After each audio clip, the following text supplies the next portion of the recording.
বন্ধুরা, গত ভিডিওতে দেখেছেন আমি কিভাবে পেহেলগাঁও থেকে বাবা অমরনাথের গুহায় পৌঁছাই। আজ থাকছে অমরনাথ গুহা থেকে কাটরা। পবিত্র গুহা থেকে কিভাবে কম খরচে কাটরা যাবেন, গাড়ি ভাড়া, বাবা অমরনাথ গুহা থেকে বালটাল হয়ে কাটরায় পৌঁছাতে কতক্ষণ সময় লাগলো, কাটরা পৌঁছে কোথায় থাকবেন, এই ভিডিওতেই আমি শেয়ার করছি অমরনাথের গুহা থেকে কাটরা পৌঁছানোর সম্পূর্ণ তথ্য।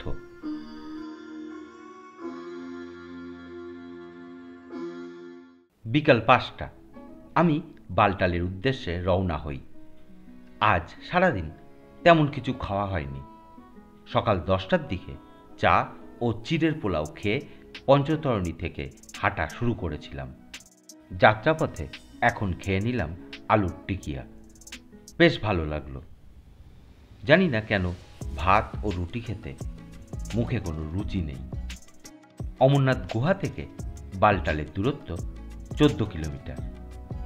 এ পথে আমি বেশ কয়েকবার ফিরছি। গত বছর বৃষ্টির জন্য এই স্থান থেকে বালটাল ফিরতে প্রায় 10 ঘন্টার বেশি সময় লেগেছিল। তবে এইবার আবহাওয়াটা বেশ ভালো। দেখা যাক বালটালে যেতে কত সময় লাগে। এ পথে যাত্রীদের জন্য আছে পানীয় জল ও অন্যান্য ব্যবস্থা। গত কয়েক বছরে দেখেছিলাম এ পথে ভালোই বরফ ছিল। এবছর বরফ তেমন নেই, হাঁটতে কোনো অসুবিধা হচ্ছে না।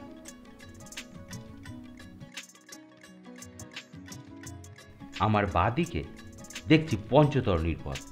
কয়েক ঘন্টা আগে ওই পথ ধরেই আমি বাবা অমরনাথের গুহায় পৌঁছেছিলাম। এখন ফিরছি বালটাল রুটে। ফেরার জন্য এই পথটি সুবিধাজনক।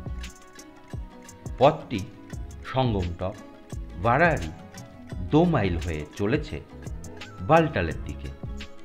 অমরনাথের গুহা থেকে সঙ্গমটপ দূরত্ব 2 কিলোমিটার। সঙ্গমটপ থেকে বারাহারি 4 কিলোমিটার। বারাহারি থেকে 2 মাইল 6 কিলোমিটার। 2 মাইল থেকে বালটাল 2 কিলোমিটার। এটা কালীমাতা গুহা থেকে এ পর্যন্ত পথে আরোহণ আছে। এই স্থান থেকে বালটাল পর্যন্ত আর তেমন আরোহণ নেই। এরপর পথ ঢালু হয়ে গিয়েছে।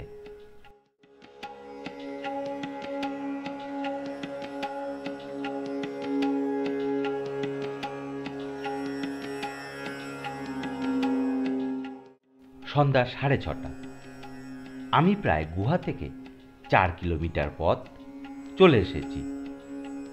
কালীমাতার কাছে কয়েক মিটার বাদ দিলে সমস্ত রাস্তাটি বেশ চওড়া। কয়েক বছর আগে এ পথ এমন ছিল না। আমার মনে হচ্ছে পথ চওড়া করতে এখানকার পরিবেশের যথেষ্ট ক্ষতি হয়েছে। সময় বলে দেবে এটি খারাপ না ভালো হয়েছে।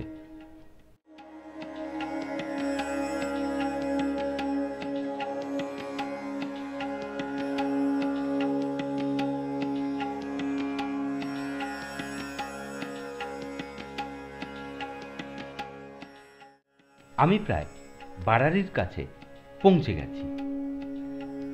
এখানে আছে একটা ভান্ডারা। ভান্ডারা থেকে খাবো চা বিস্কুট।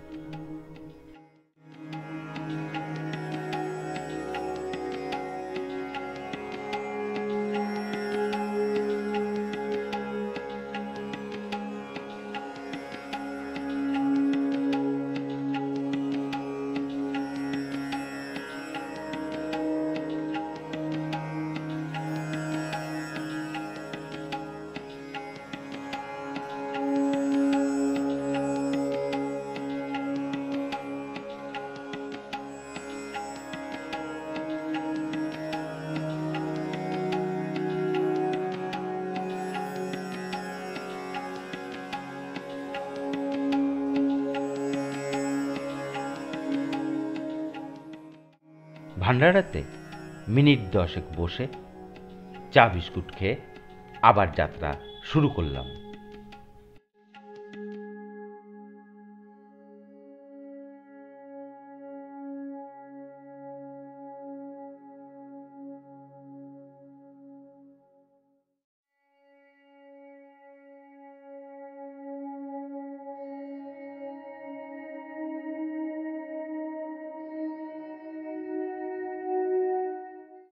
দেখুন বন্ধুরা, এ পথে চলছে 4 চাকা, যা কয়েক বছর আগে ভাবতেও পারতাম না।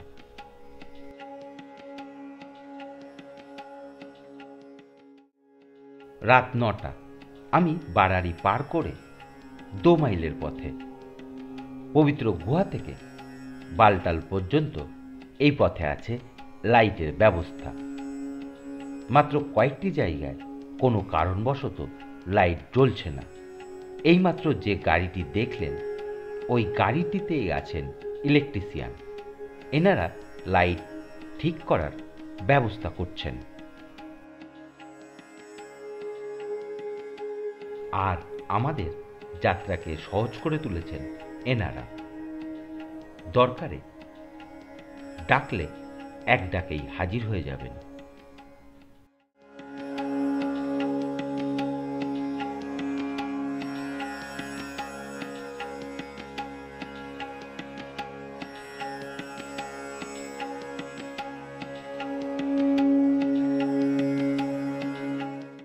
রাত 10টা বেজে গিয়েছে। আমি 2 মাইল থেকে কিলোমিটার খানেক দূরে। সামনেই দেখছি ভান্ডারা। এখানে আছে যাত্রীদের জন্য বিভিন্ন ধরনের খাবারের ব্যবস্থা, কিন্তু কোনো খাবারই খেতে আমার ভালো লাগছে না।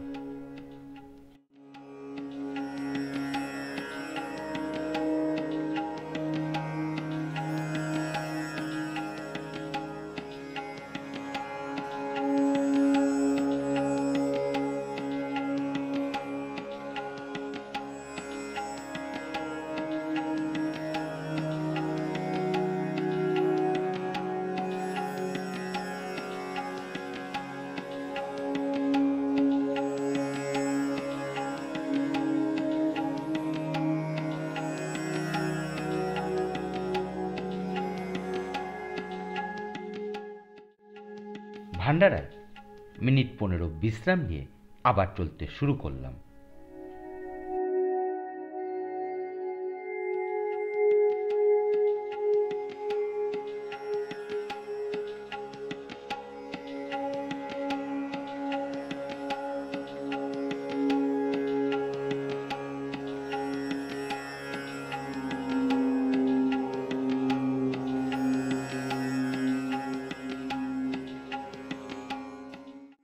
রাত 11:30 পৌঁছালাম বালটালে।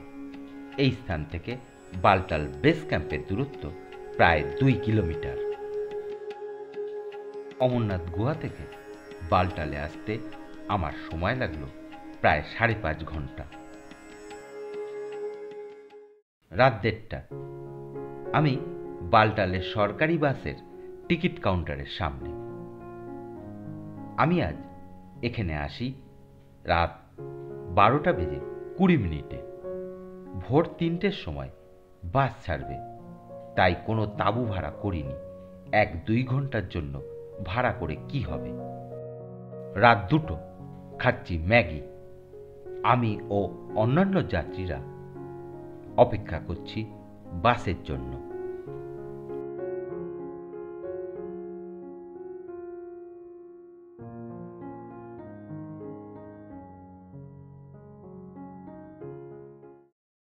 শুভ সকাল বন্ধুরা।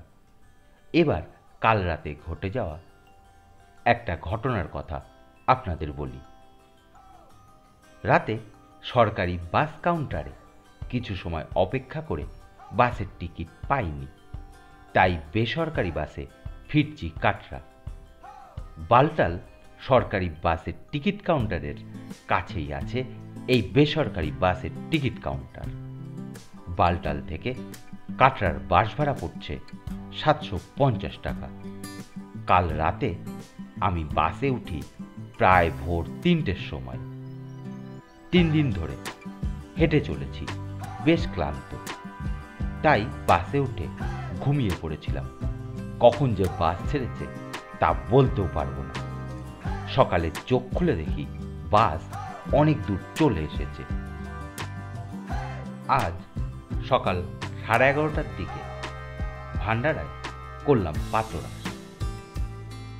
বেলা 3:10 আমরা পৌঁছালাম কাটরা মোড়। সামনের পথটি চলে গিয়েছে জম্মুর দিকে। আমরা ডান দিকের পথটি ধরব। এই স্থান থেকে কাটরার দূরত্ব প্রায় 18 কিলোমিটার।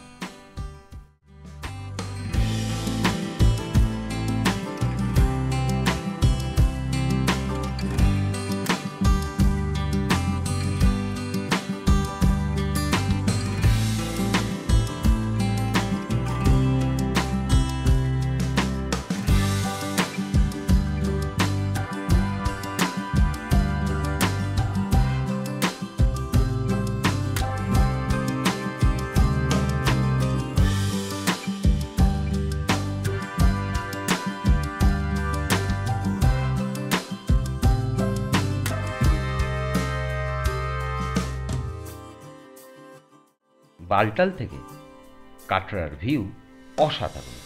তবে এই বছর ঘুমের জন্য আমি এই দৃশ্য খুব মিস করেছি।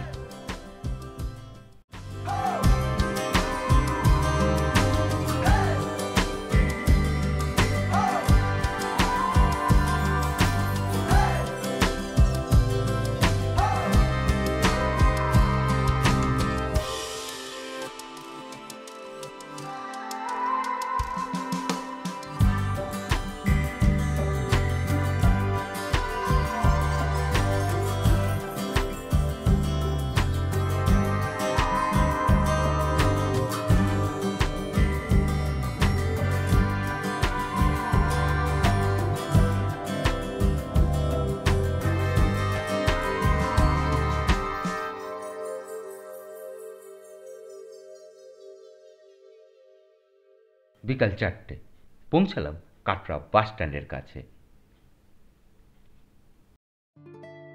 আজ আমি কাটরায় এসে উঠলাম বন্ধু গেস্ট হাউসে। আগামীকাল যাব বৈষ্ণোদেবী। দেখতে সফর ভ্রমণ চ্যানেলটি সাবস্ক্রাইব করতে পারেন। ধন্যবাদ।